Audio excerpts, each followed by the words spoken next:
बिल्कुल सिंथेटिक जो प्रयोग किए जा रहे हैं, तो उसके लिए हमारी बॉडी भी एक तरीके की सिंथेटिक हो गई है।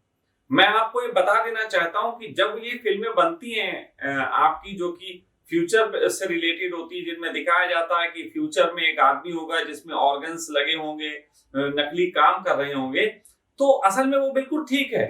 अगर वैज्ञानिकों के तरीके से चलते रहे तो एक दिन वही फ्यूचर हमारा होने वाला है कि पहले हमारे ऑर्गन सब खराब हो जाएंगे, उसके बाद हमें नकली ऑर्गन लगा लगा के जिंदा रहना पड़ेगा। लेकिन इसका मतलब आप समझते हो, इसका मतलब समझते हो कि आप ह्यूमन को तो खत्म ही कर रहे हो। मैं एक बहुत अजीब सा शब्द कहता हूं और वो शब्द बहुत ऐसा है कि कभी कभी लोगों को लगेगा यार क्या सन्यासी हो कैसी बात कह रहा। तो मैं एक बात ऐसे बताता हूं कि आज से कई साल पहले, 25-30 साल पहले, तब मैं सन्यासी नहीं भी हुआ था, तो मुझे ऐसी एक लेडी के साथ मेरे रिलेशन थे, तो उसने कहा कि तुम कंडोम नहीं यूज करते। तो मैंने स्पष्ट शब्द में उससे बात कही थी कि मैं किसी प्लास्टिक की मजदूरी नहीं करता। अब ये बात जिसको समझ में आ रही होगी उसे समझ में आ रही होगी कि मैं किस दुनिया के खिलाफ बात कर रहा हूं। मैं मजदूर नहीं हूं कि किसी प्लास्टिक के लिए मजदूरी करते फिरूं। मैं एक ह्यूमन हूं जो अपनी लाइफ जी रहा हूं। आ रही है बात समझ में? बहुत कड़वे शब्दों में है। मैं ये नहीं चाहता कि कल को मेरा दिल धड़के तो उसकी जगह एक जो है वो एक लोहे का ढक्कन ऐसे ऐसे करे। अरे मेरा ही धड़के। मैं उस दुनिया से राजी नहीं हूं जहां हमारे बीच में हम ऐसे बैठे हो और आपके बीच में ऐसे चैन खोल के और अंदर का हार्ट निकाल के उसकी सफाई करके फिर रखनी पड़े। मैं उस दुनिया से राजी नहीं हो पाता हूं। निश्चित ही आपके वैज्ञानिकों की खोज अगर चलती रही तो एक दिन चांद पे जाने वाला आदमी जो है वो अपना माथा पीटेगा चांद पे जाके कि हम क्यों आए यहां। आप समझो बात को जो मैं कहने की कोशिश कर रहा हूं। देखो, कहते हैं कि आपकी तरक्की का तभी फायदा है जब आप अपना जीवन भी जी पाते हो। मेरे साड़ू हैं, मेरे साड़ू हैं रिश्ते में लगते, मेरी साली के हस्बैंड, वो बहुत धन कमाते थे। उनके बहुत सारे ट्रक चलते थे, 50-60 ट्रक उनके चलते थे, बहुत धन कमाते थे। मैंने एक बार उनसे पूछा, मैंने कहा भाई इतना धन क्यों कमाते हो? तो बोले कि यार अब देखो काम है दुनिया में और सब चीजें हैं, इनको करना है, साले की शादी देखो अभी है, ये सब चीजें हैं। तो मैंने कहा यार तुम अगर इन चीजों के लिए कमा रहे हो तो मैंने देखा कि तुम प्रोग्राम्स में आ ही नहीं पाते हो। अभी भी तुम आए हो 2 घंटे के लिए आए हो, फिर तुम फट भाग जाओगे। तो बोले जाके काम भी तो संभालना है। समझो बात को, अगर काम इतना फैला देना है कि उसको संभालने में ही जिंदगी जानी है तो काम हम अपने लिए कहां कर रहे हैं, बल्कि काम हमसे काम करवा रहा है। इसलिए ऐसे डेवलपमेंट से बचो। एक समय था जब मोटरसाइकिल का निर्माण किया गया होगा तो किसी ने सोचा होगा कि दिन में 4-5 घंटे आदमी को पैदल जाने में बर्बाद होते हैं, तो ये आदमी मोटरसाइकिल बना दो तो इससे ये काम 15 मिनट में कर लेगा। बचे हुए 2.25-3 घंटे हरि भजन में अपने बैठेगा, सखा जी का लेक्चर सुनेगा। इसलिए उसने मोटरसाइकिल बनाई थी। लेकिन वो पता लगा इंसान की हरकत ऐसी है, वो मोटरसाइकिल खरीदने के चक्कर में 4 घंटे और ज्यादा मेहनत करता है। डेवलपमेंट का उपयोग करो अपने सुकून के लिए। डेवलपमेंट का उपयोग करो कि मनुष्यता को ऊंचाइयों पे ले जाया जा सके। डेवलपमेंट का उपयोग अपने आप को मशीन बनाने के लिए नहीं करना है। हम सबको एक डेवलपमेंट के नाम पे गलत दिशा में धक्का दिया जा रहा है। जो वैज्ञानिक इस तरीके की बात कर रहे हैं कि अब हमें ऐसे फूड बना लेने जो हमें चांद पे जाके खाने हैं। अरे यार एक बात बताओ, उनसे पूछो चांद पे जाना क्यों है?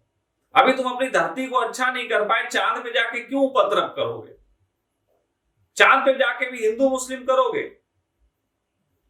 चांद पे जाके भी परमाणु बम बनाओगे? चांद पे जाके भी चाइना और चीन की लड़ाई, अमेरिका की लड़ाई करवाओगे? इससे पहले कि दूसरे के घर में सुधार के लिए बढ़ो, अपने घर में सुधार तो कर लो। मैं उस डेवलपमेंट की बात करता हूं। मैं भी चांद पे जाना पसंद करूंगा, लेकिन मैं जिस दिन चांद पे जाना पसंद करूंगा उस दिन एक फूल लेके जाना पसंद करूंगा, कि मैं चांद की धरती से कहूं कि मैं तुम्हारे लिए एक फूल लाया हूं। ना कि मैं उस चांद पे जाना पसंद करूंगा कि चांद पे जाऊं और उसके बाद जाके वहां सबसे पहले भोजन निकालूं और फिर बोलूं अब यहां खा लो, पता नहीं मिला कि नहीं मिला। इतनी तनाव में चांद पे जाने की जरूरत क्या है? एक ऐसे अभियान की जरूरत है, एक ऐसी देशना की जरूरत है कि जिसमें हमारी जड़ें जमीन पे हों और हमारे वृक्ष आकाश की ऊंचाइयां छूते हो। बहुत अच्छी बात है। या हवा में उड़ने वाले पेड़ बना लोगे। हवा में उड़ने वाले पेड़ का क्या करेंगे हम? जो पेड़ जमीन की गहराइयों में अपनी जड़ें ना भेजते हो, उनको रखने का फायदा क्या है? मैं डेवलपमेंट का विरोधी नहीं हूं, बिल्कुल भी विरोधी नहीं हूं, लेकिन मैं उस डेवलपमेंट को डेवलपमेंट नहीं मानता कि जिसमें एक इंसान अपने बस टाई लगा के कहे कि हम डेवलपमेंट हो गए। ओशो का एक डायलॉग था ना कि टाई लगा के तुम अपने आप को रईस बना सकते हो। ये रईसी नहीं होती। सच बात तो यह है कि रईसी वो होती जिसमें दिखावे गिर जाते हैं। और सिर्फ डेवलपमेंट अगर आपने कर भी लिया, एक आदमी ने पूरी जिंदगी धन दौलत कमा भी ली भाग दौड़ करके, और उस भाग दौड़ के धन कमाने में और बाद में उसने पता लगा कि उसको बीमारियां हो गई, सारी दौलत उस बीमारी में जा रही, तो क्या फायदा है? मैं एक बहुत छोटी सी आपको घटना बताता हूं, बहुत मजेदार घटना है। थोड़ी मजाक मजाक में इसको सुनेंगे, आप फुल स्क्रीन ले लो बस। मजाक मजाक में सुनेंगे सब लोग, लेकिन बहुत गंभीर बात है। मैं लगभग 1.5 साल पहले की बात है, 1.5-2 साल पहले की, मैं अपने शहर गया हुआ था। तो शाम के वक्त एक फास्ट फूड का एक ठेला सा लगता था, तो मुझे हुआ कि यार उसके ठेले पे चल के कुछ खाया जाए। तो मैं उसके ठेले पे कुछ खाने के लिए गया। जब गया तो मैंने देखा कि वहां पीछे से मुझे किसी ने आवाज दी, शशांक। मैंने कहा कौन है भाई? तो वहां पीछे एक लड़का जो था बैठा हुआ था, जो पुराना मेरा दोस्त था, कभी मुझे जानता था पहले। वो पीछे बैठा हुआ दारू पी रहा था। अंधेरा था, थोड़ा सा होता ना ठेलों के पीछे जगह बनाई जाती है जहां पे पीछे हरि दर्शन हो रहे होते हैं, तो वो हरि दर्शन कर रहा था। तो वहां पे उसने मुझे आवाज दी, शशांक। मैंने कहा भाई घनश्याम, तुम यहां बैठे हुए कैसे? अरे बोले यार मूड बना रहे हैं, अपना एंजॉय कर रहे हैं, लो एक पैक। मैंने कहा नहीं, ऐसे मुझे जरूरत नहीं है, मैं वैसे भी नमक चाट के पीने वाला आदमी नहीं हूं। कभी बैठता हूं तो फिर तो आप अच्छे से पकवान बन के आए, कुछ खाओ, ये तो बात है।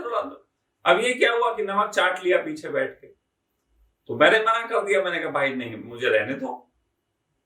फिर मैंने उससे पूछा, मैंने कहा कि क्या मतलब? कहने कि भैया अपनी तो रोज की है। तो हमने कहा रोज की क्यों है? तो बोले अब वर्क प्रेशर हो जाता है, ज्यादा थक जाते हैं, काम करते हैं, ज्यादा थक जाते हैं, इसलिए पी लेते हैं। तो मैंने कहा काम थोड़ा कम कर दो, 2 घंटे काम कम करो और पीना भी बंद करो। भाई अगर थकने से तुम पीते हो, अब लोगों के पीने के भी बड़े अजीब कारण हैं। थक गए हैं इसलिए पी लेते हैं, मूड खराब है इसलिए पी लेते हैं, तनाव से भरे हैं इसलिए पी लेते हैं। भाई सोमरस तो इसलिए बनाया था, उर्वशी नाच रही है और इंद्र पी रहे हैं, इसलिए बनाया गया था। अब तुम्हारे सामने उर्वशी नहीं नाच रही है, तुम इसलिए पी रहे हो। तुमने सोमरस को तुमने हरिओम रस बना दिया। मत करो ऐसा। तो सोमरस को सोमरस का मजा लो। तो मैंने उससे पूछा कि भाई 2 घंटे तू कम काम कर और शराब भी पीना छोड़ दे। उसने मुझसे कहा कि नहीं यार देखो, 2 घंटे काम करते तो उसमें ज्यादा कमाई हो जाती है। मैंने कहा कितनी कमाई कर लेते हो 2 घंटे ज्यादा में? उसने कहा 500-700 रुपए बना लेते हैं। हमने कहा ये दारू पी रहे हो, ये कितने की? बोले है यार 300-400 रुपए का ये खर्चा। तो मैंने कहा तुमने यार एक तरफ कमाया, दूसरी तरफ खर्चा किया। अरे बोले यार देखो यार, तुम कैलकुलेशन की बात कर रहे हो तो 300-400 रुपए तो बच ही जाते हैं ना फिर भी। हाँ, तो मैंने कहा गुल्लक में डालते रहना, जब फेफड़ा खराब होगा, लीवर तुम्हारा खराब होगा, तो ये सब काम आ जाएंगे जो तुम 300 रुपए बचा रहे हो। ये डेवलपमेंट है। वो आदमी कहेगा मैं डेवलप कर रहा हूं बहुत, काहे का डेवलपमेंट? हम सगा परिवार में 12 लोग यहां रहते हैं, एक अकेला कमाने वाला, 12 लोग खाने वाले।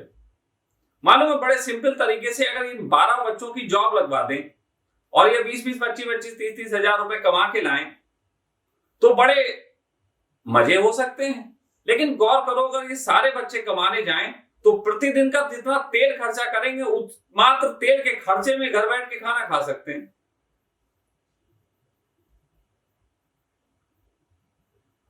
दिल्ली में मेरा एक दोस्त है, वो जॉब करने जाता है अपने घर से इतनी दूर और गाड़ी से जाता है 4 व्हीलर में बैठ के। 500-600 रुपए डेली तो उसका तेल का खर्चा है दिल्ली में, क्योंकि वहां रेंग रेंग के गाड़ियां चलती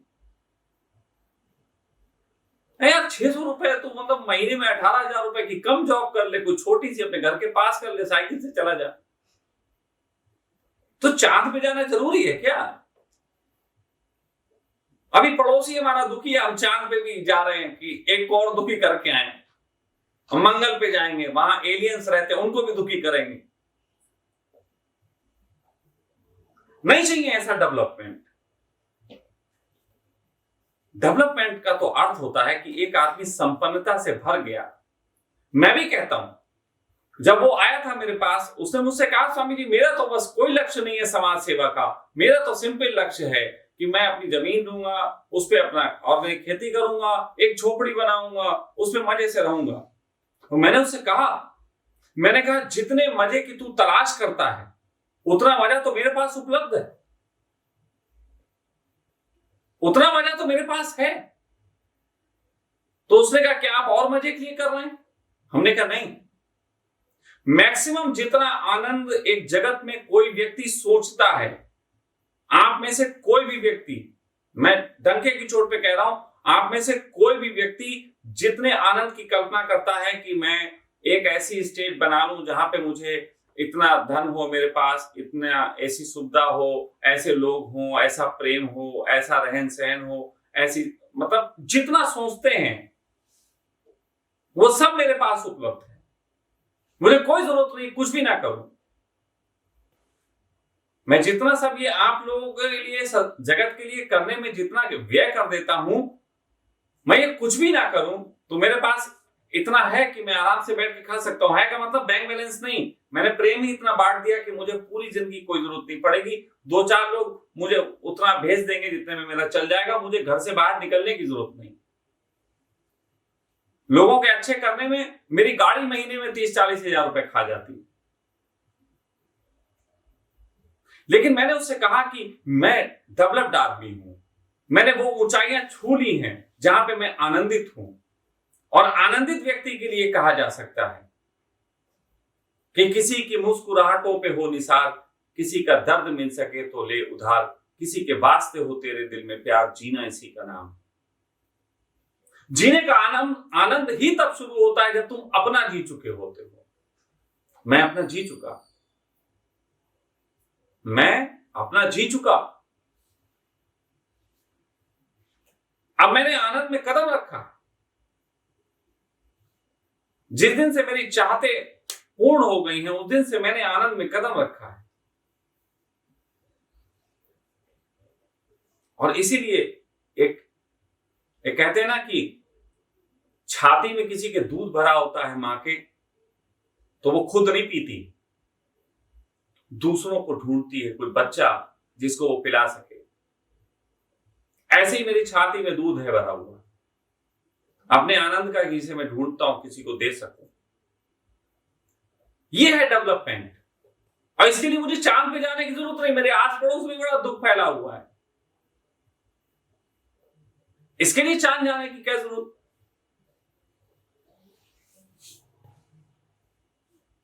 और वो भी वैसा वाला चांद जहां कुछ है ही नहीं। अभी तक तो ऐसी कोई धरती नहीं मिली जहां पे कुछ आनंद के बीच हो। सब सूखा पड़ा हुआ है। चांद से लेके मंगल तक मैक्सिमम खोज अभी मनुष्यों ने की है, वो सब सूखा पड़ा हुआ है। कहां जाना है भाई? लेकिन मैं समझता हूं दिक्कत जो पड़ोसियों के आनंद पे काम नहीं कर पाते, वो चांद चले जाना चाहते हैं।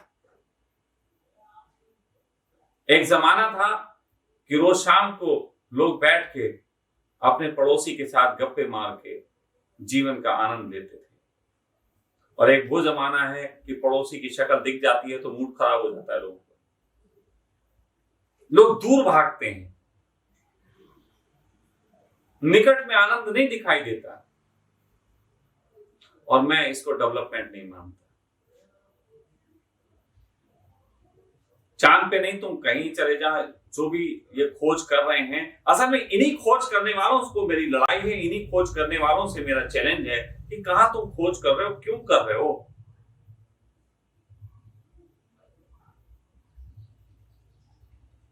तुमने मोटरसाइकिल बनाई, कौन सा आनंद फैलाया? तुमने कार बनाई, कौन सा आनंद फैलाया?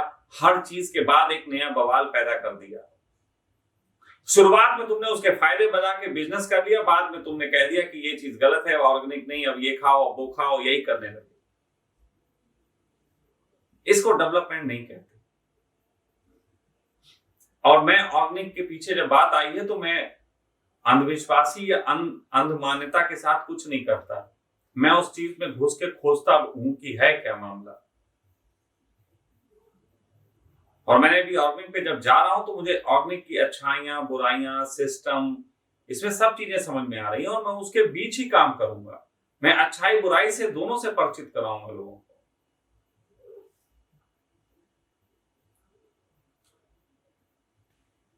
मैं आप लोगों को भी सिंगल साइडेड जानकारी नहीं देना चाहिए। मेरा मानना है कि परमात्मा सिंगल साइड कभी हो ही नहीं सकता। मैं ये नहीं कह रहा हूं पूरी बातों के दौरान कि ऑर्गेनिक बढ़िया है और नॉन ऑर्गेनिक बुरा है, एक बार भी नहीं कह रहा हूं। हाँ, ये कह रहा हूं कि वो उस पर काम किया जाना चाहिए जिससे हमारी कॉन्शियस, हमारी आत्मा, हमारा डेवलपमेंट, रियल डेवलपमेंट लगे। आज हिंदुस्तान में सबसे संपन्न राज्य किसानी के मामले में पंजाब कहलाता है। झूठ है, ये बात झूठ है। यहां का हर किसान कर्जदार, मैं मिला हूं यहां के किसानों से, वो हर किसान कर्जदार है। और उस कर्जदारी के पीछे कारण यह है कि यूरिया यूज कर करके शुरू में उन्होंने धन कमाया, और जब धन कमा रहे थे उन्हें लगा अब तो सब बढ़िया चल रहा है, अब मर्सिडीज भी ले लेनी है, बच्चे को कनाडा भी भेज देना है, और सब पैसा खर्च करके कोठी वोठी भी बना लेनी है। उन्होंने वो खुशहाली के दौर में कर लिया कि EMI निकलती रहेगी। लेकिन 12-13 साल बीतने के बाद उनकी फसलों ने जो डाउनफॉल मारा है, अब हालत यह है, लागत ज्यादा है और कमाई कम है। हर बार कर्जा ले रहे हैं, और उस खेती के चक्कर में जिसमें थोड़ी सी यूरिया शुरू में यूज करके मजा आ गया था कि कुछ ज्यादा करना नहीं पड़ता था, झंझट नहीं, और कमाई भी थोड़ी अच्छी हो रही थी। अब हालत उल्टी हो गई है, अब फंस गए हैं। EMI का बोझ सर पे है और खेतों से कुछ मिल नहीं रहा, और खेतों से कुछ मिल रहा था इस चक्कर में और कुछ भी सीखा नहीं। हिंदुस्तान के हर घर के लोग अगर अपने बच्चे को कनाडा भेज देना चाहते हैं, उसका रीजन ये नहीं है कि यहां के लोग संपन्न हो गए, उसका मतलब है यहां के गरीब हो रहे हैं।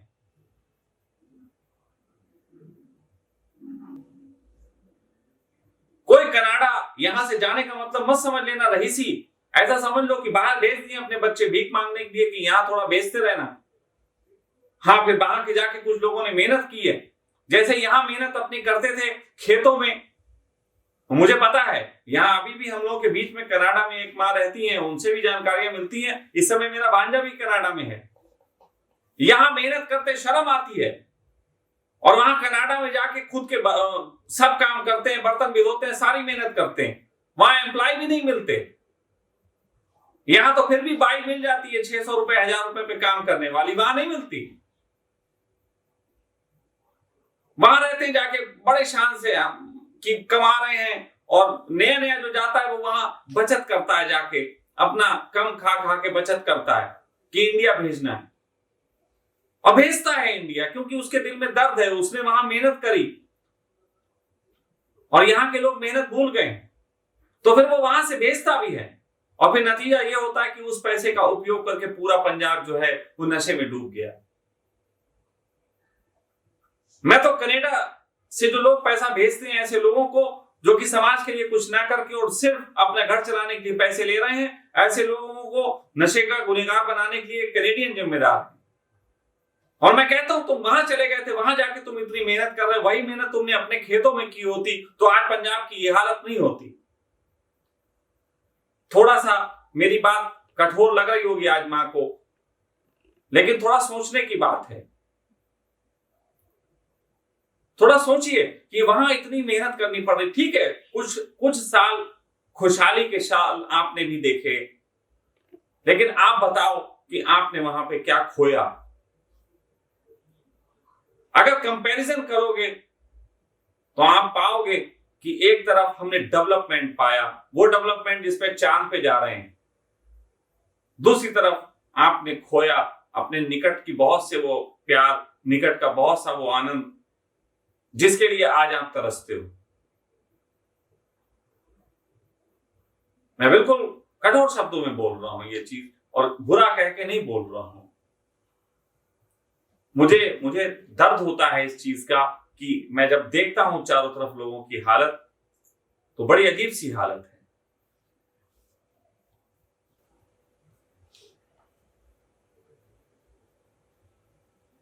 तो कई चीजें हैं जिस पे हमें काम करने की जरूरत है।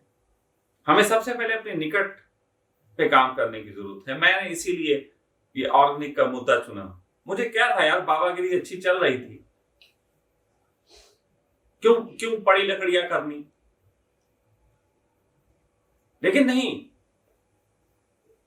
चाणक्य की भी अपनी अच्छी चल रही थी, बढ़िया से शिक्षक हो गए थे, सम्मान मिल ही रहा था, लेकिन देश पे जो आफतें आ रही थी, देश के जो हालात बिगड़ रहे थे, जो उस समय के नेताओं ने ये हालत कर ली थी जो आज हमारे मोदी जी करे बैठे हैं,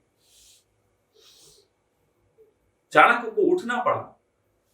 एक शिक्षक को एक क्षत्रिय का धर्म निभाना पड़ा। तलवार भले ना उठाई उसने, लेकिन क्षत्रिय का धर्म एक शिक्षक ने निभाया। और जो शिक्षक अपने चारों तरफ की पीड़ा देखने के बाद भी बच्चों को केवल जो है वो ज्ञान का पाठ पढ़ाए और समाज के हित के लिए ना उतरे, वो शिक्षक भले ही जगत में कितना सम्मान पाले, लेकिन अकेले में वो अपने को धिक्कारता ही होगा। मैं कितना भी सम्मान पालूं आप लोगों के बीच में, लेकिन अगर मुझे लग रहा है कि ये समस्या है और मैं उस पर काम नहीं कर रहा हूं, तो मैं अपने को गुनहगार मानता हूं।